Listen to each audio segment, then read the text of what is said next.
Hello and welcome, I'm Thomas Porteous and you're watching NewsX World. Let's take a look at some of the top stories. Ukrainian President Zelensky confirms peace talks between Russia and Ukraine begin in Istanbul today as Moscow plays down hopes for a breakthrough. The meeting comes amid US pressure and talk of prisoner exchanges, but the Kremlin says its goals remain unchanged. Trump says the US has sealed a massive trade deal with Japan, calling it perhaps the largest ever made. Under the agreement, US tariffs on Japanese goods will rise to 15%, while Tokyo pledges a $550 billion investment in America. The US president also announces a 19% tariff on imports from the Philippines, calling it part of a beautiful new trade deal with Manila. The agreement also includes Philippine duty cuts on US goods and boosted military cooperation, though Manila has yet to confirm the details. Damascus launches investigations into reported extrajudicial killings in Sweida after violence left over 1,300 dead, mostly Druze. A fact-finding committee promises accountability as the new Syrian leadership faces mounting unrest among minority communities. Under pressure over Epstein links, Trump claims Obama tried to sabotage his 2016 campaign. Obama calls the allegations ridiculous and a desperate distraction.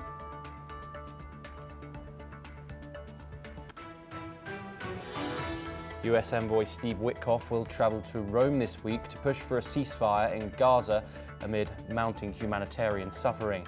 He's expected to meet Israel's Ron Dermer and a senior Qatari official on Thursday, according to Axios. Ukraine's president has signed a controversial law that critics say weakens the country's anti-corruption bodies. The new law places NABU and SAPO under the Prosecutor General, sparking protests in Kiev and other major Ukrainian cities. Black Sabbath mourns the loss of their legendary frontman weeks after their final show in Birmingham. Tony Iommi called him our brother as Geezer Butler and Bill Ward shared heartfelt tributes to Ozzy Osbourne.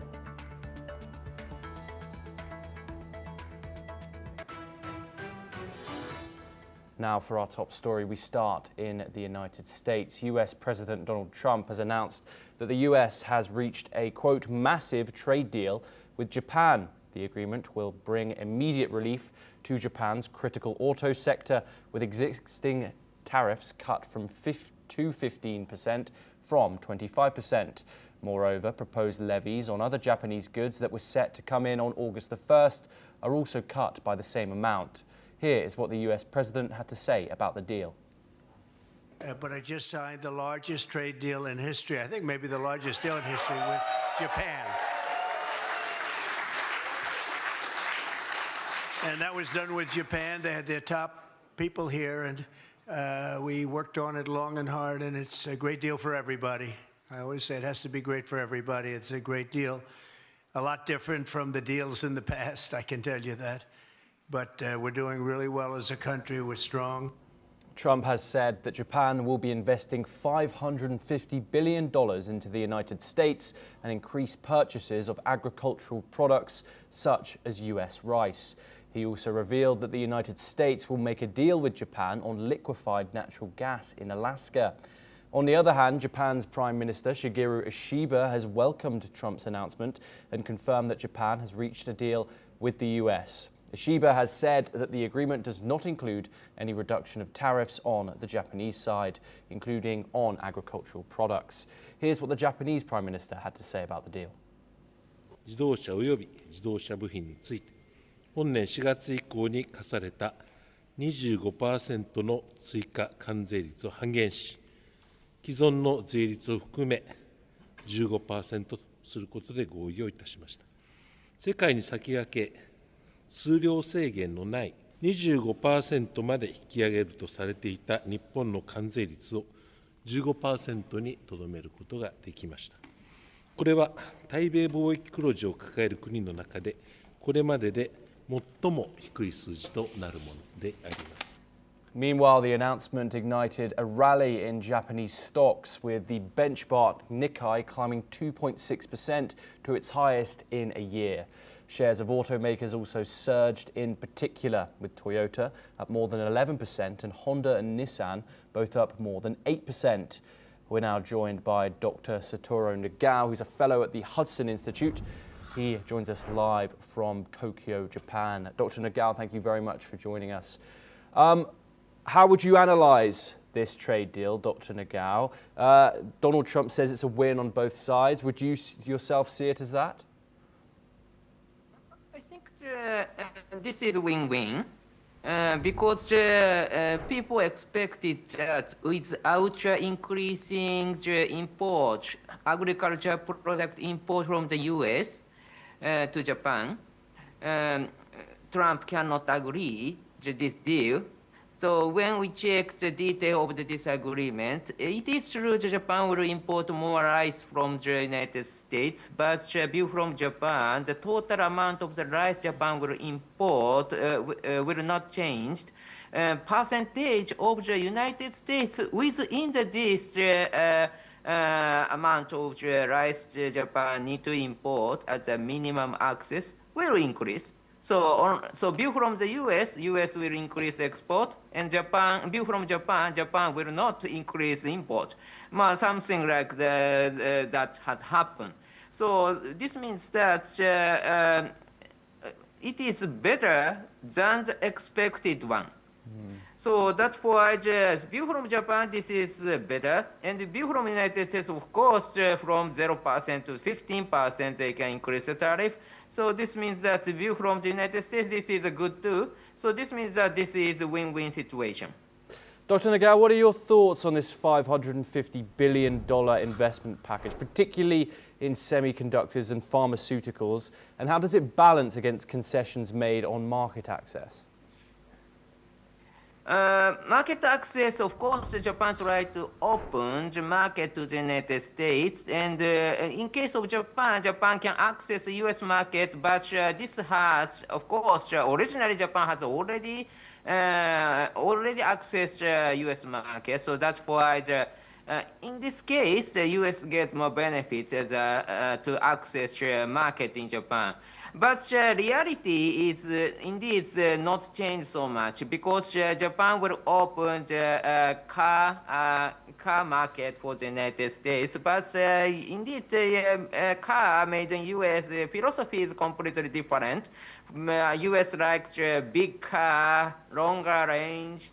But in Japan, the road is narrow, the mountains, very narrow roads they need to cross, the tunnel is limited size, the big car cannot move so swiftly. So view from this, indeed, American car makers cannot exploit the advantage.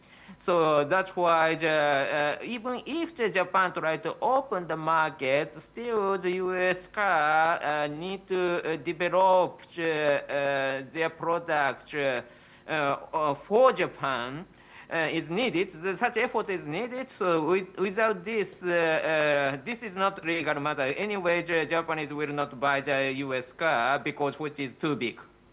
Dr. Nagao, thank you very much. You are staying with us to discuss further updates. Following a meeting between US President Donald Trump and Philippine President Ferdinand Marcos Jr. at the White House, a new trade deal was announced on Tuesday. Under the agreement, US goods will face zero tariffs, while Philippine exports to the US will incur a 19% tariff, slightly below the 20% initially threatened by Trump. The deal comes after a year of US-Philippines trade deficits amounting to nearly $5 billion on a total of $23.5 billion in bilateral trade. Trump praised Marcos as a tough negotiator and said the trade numbers would grow over time. Here's what the US president said. Well, it's tough. He's a very tough negotiator. So far, we're not there because he's negotiating too tough. In fact, I used to like him better than I do now. He's too tough. But we'll probably agree to something. But he's a strong negotiator. He loves your country. Marcos emphasized the tariff rate deal with the US, a significant achievement. He commends the Philippines' strong alliance with the United States, but did not comment on the new tariff details. Protesters gathered near the White House, urging Marcos to address concerns over US immigration raids affecting Filipino Americans. Here's what the Filipino president, Ferdinand Marcos Jr., said. Of course, we're all very happy to be here to once again reaffirm the very strong ties between the Philippines and the United States, ties that go back over 100 years. And considering the context in which we live these days, especially in my part of the world, this has evolved into as important a relationship as is possible to have. We must remember that the United States is our only treaty partner in the Philippines, and that has stood us in good stead over the years,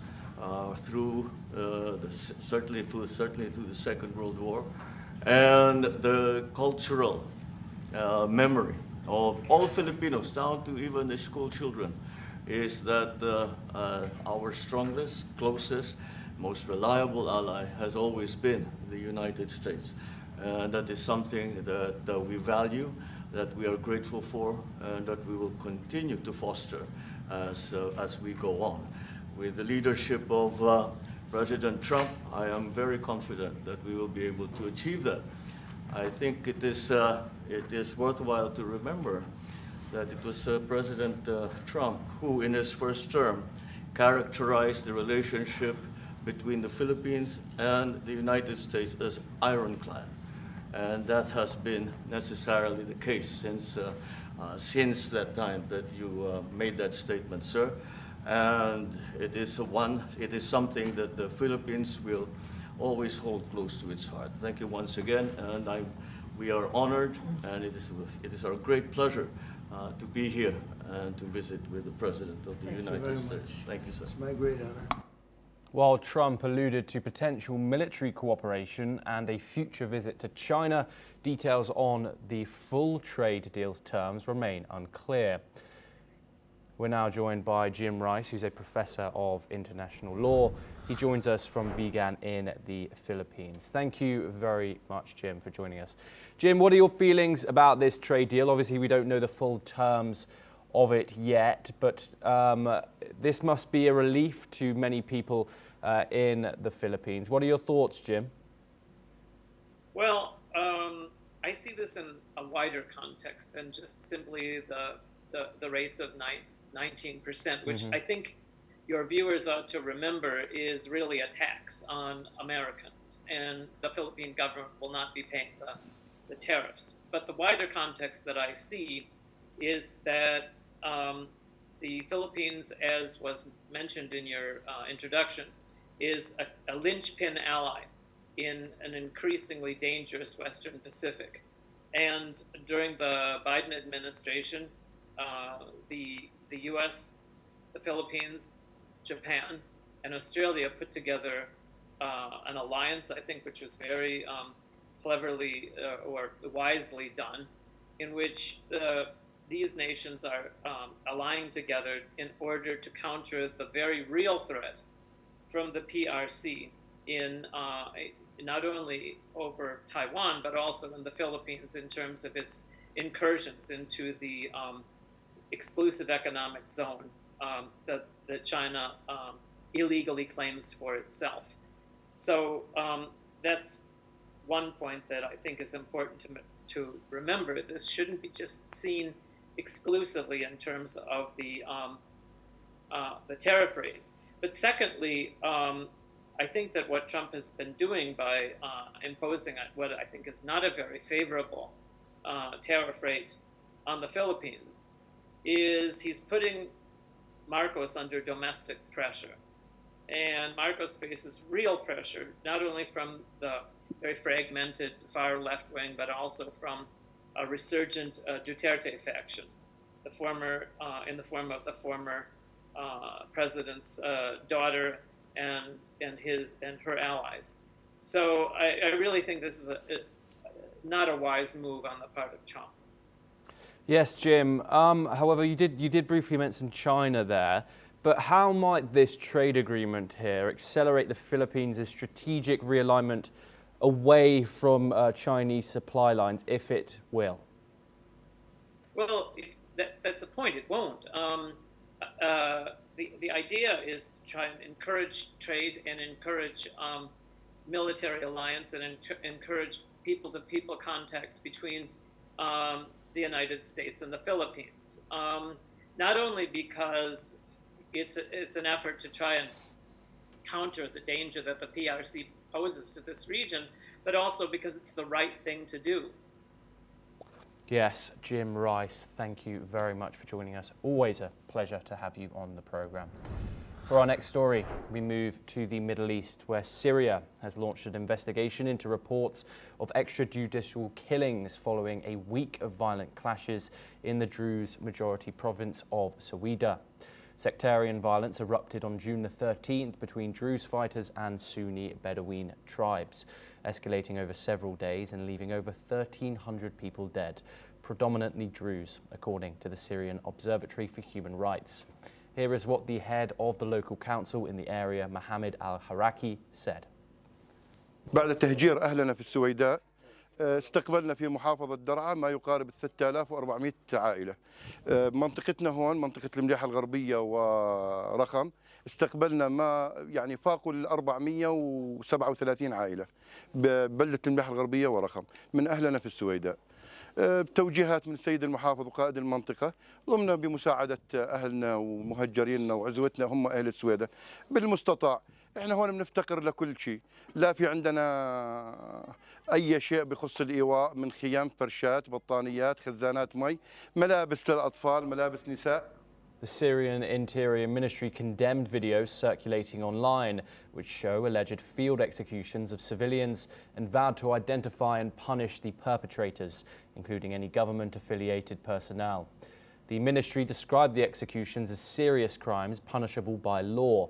Additionally, the Syrian Defense Ministry is probing reports of violations by individuals wearing military uniforms, with Defense Minister Marif Abi Kassa stressing that no violations will be tolerated, even by government forces. The violence prompted Israel to carry out airstrikes in southern Syria, reportedly to protect the Druze population. A ceasefire took effect on Sunday, with Bedouin fighters withdrawing and Druze groups regaining control of Sweida city. Meanwhile, the United Nations relocated staff from the city due to ongoing security concerns. We're now joined by Scott Faulkner, who's the head of Eagle Enterprises, a security firm. He joins us live from Washington. Thank you very much, Scott, for joining us, as always. Scott, how important is it that Syria handles this situation well? We've seen sanctions being lifted off the country. We've obviously seen the fall of Assad a few months ago. How would you assess how Syria is doing so far, and also how it handles this crisis? It's really a make or break time for Syria, because when al-Shara took power, a lot of people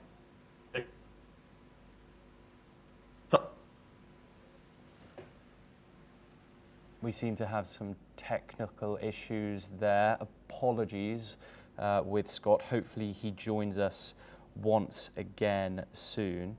As we were talking about previously, we are discussing an ongoing probe into this violence that occurred in Syria over the past week, which ended in a ceasefire. We will now move on. Unfortunately, I believe we've lost Scott there. The US State Department confirmed the death of a US citizen, Hossam Soraya, in Syria's Sweida region last week, where sectarian clashes have left hundreds dead. Soraya, an American Syrian citizen, was reportedly gunned down alongside family members. On being asked by a reporter about claims of Soraya being murdered by Syrian interim government officials, this is what the US State Department spokesperson had to say. Again, you're saying something here that everyone hears. That is not something that I would confirm or would know or would say as a matter of fact, because a reporter says it here in the room. We can say, of course, that Secretary Rubio has emphasized the importance of prioritizing the safety and security of U.S. citizens. We can confirm the death of, and this is the Sweida region, what we're discussing, of Syria last week, of U.S. citizen Hossam Saraya. We offer condolences to the family on their loss. We are providing consular assistance to them, but in the midst of the further conversations, I can't give you any more details except what we've already discussed. Meanwhile, U.S. envoy Thomas Barak urged Syrian President Ahmed al-Shara to adopt a more inclusive approach following the recent violence.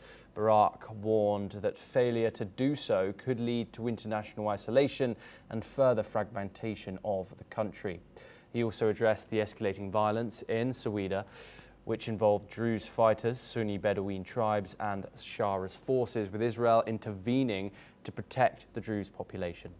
Barak emphasized that the new government must quickly integrate minorities and avoid repeating the failures of the past, stressing that there is no clear successor if the regime fails. We are once again joined by Scott Faulkner, who's the head of Eagle Enterprises. Glad that you can join us once again, Scott. The US stands in a strange place here when it comes to Syria. Obviously, we saw the United States lift sanctions on the country. Donald Trump saying it was giving Syria a chance at greatness in front of when he was on his Gulf tour. However, issues like this, the raising violence in the region, where does the US stand in this conflict now, and how should it respond to this US citizen's death?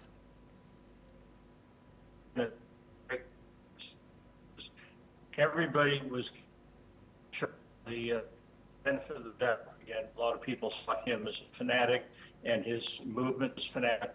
He actually met with Trump and said, you know, I'm not that. I'm willing to look at the West. Of course, the West, U.S. in particular, and Israel, we're very glad to see Iran and Russia sort of pushed out of Syria. Russia lost a number of key bases in the change in government. And then the West came in. I mean, the French renegotiated their port deal and are investing 200 plus million euros in one port. Dubai port, global world is now coming in with a 850 million investment in another port. So you got Western interest in the region, Western support in the region, and if the current regime cannot control the Bedouins, cannot control the tribal fratricide that's basically going on, people may just walk away. I mean, we all almost have a deja vu to what happened in Libya a number of years back, where a strong man got toppled, and Libya is still to this day a chaotic, failed state. I think we don't want to see that repeat in Syria. So it's a really sensitive issue. I mean, the death of an American citizen, even though he's got a dual citizenship in Syria. Now here's a guy from Kansas City, visits his parents, gets hauled off, gets killed. And it's not a good situation in any shape or. Yes, Scott Faulkner, thank you very much for joining us on the programme. As always, pleasure to have you. We now move over to Europe, where Russia and Ukraine are set to meet today for talks in Turkey. Ahead of negotiations with Russia, President Zelensky of Ukraine said that securing a ceasefire and the release of prisoners remains the top priority. These talks are the first in 7 weeks and would be the third round of talks between both the nations ever since the war in Ukraine started. Ahead of the negotiations, Zelensky also stated that Ukraine and its partners were working to organize a leaders' peace summit and secure the return of civilians and children detained by Russia. So far, Russia and Ukraine have held 2 rounds of talks in Istanbul over the past 5 months. While the talks have not led to any conclusive ceasefire, both sides have conducted prisoner swaps. Let's listen in to Zelensky's comments. переговорною командою Рустем Умєров очолить делегацію на наступну зустріч з російською стороною. Ми узгодили, що саме має бути аджендою зустрічі, які теми. Завдання працювати щодо припинення вогню – це те, про що говорить Росії весь світ. Завдання працювати для організації зустрічі лідерів – це те, що може наблизити мир. Україна ніколи не хотіла війни. І саме Росія повинна закінчити цю війну, яку ж сама почала. We're now joined by Ambassador Suresh Goel.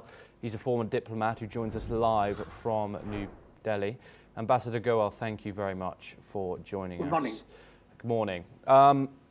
Do you think there's any hopes for these talks, given that since the two recent times they've sat down in Istanbul, we haven't really had any major developments. We have had two significant prisoner swaps, however, in regards to the conflict itself, no developments itself. Do you think there's going to be any hopes in regards to these round here, given the Kremlin statement that the two could not have more different viewpoints here?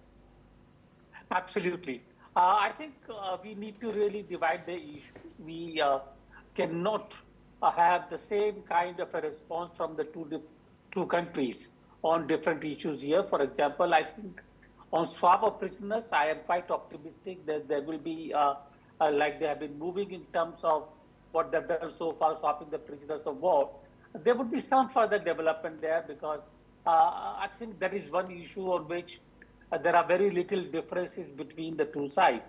I think the major stumbling block is going to be the ceasefire, where any kind of ceasefire would be considered as a kind of a giveaway from the other side, considering the hardened position that both have adopted.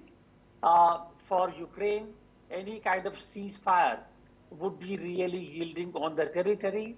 For Putin, it will be basically like accepting something till even before Ukraine realizes that there are limitations to what it can achieve through war. So I think there will be problems there, particularly when Zelensky says that he and Putin should meet together to discuss the issues. I do not think, again, from responses from Putin that he is in any mood to meet with Zelensky. So there are difficulties there. At the same time, we recall Trump has given the ultimatum of 50 days for the ceasefire. I don't know if that kind of an ultimatum will work or not, but that does create some pressure on the two sides. So let us see what happens. I'm not so optimistic about the ceasefire, but swap of prisoners, I think there will be further developments. Ambassador Goel, yes. We just saw Zelensky's statement. You might not have heard it. However, he did say Russia needs to end this war that it started. What are your views on that? Even though Moscow says it does want peace, escalated attacks seemingly do not make it not seem that way. What are your thoughts on Zelensky's statement there? There are two elements there which in Zelensky's statement. Number one, to say that Russia started the war and therefore they should put an end to it. Number one. Number two, in terms of attacking the civilian targets in the countries, really.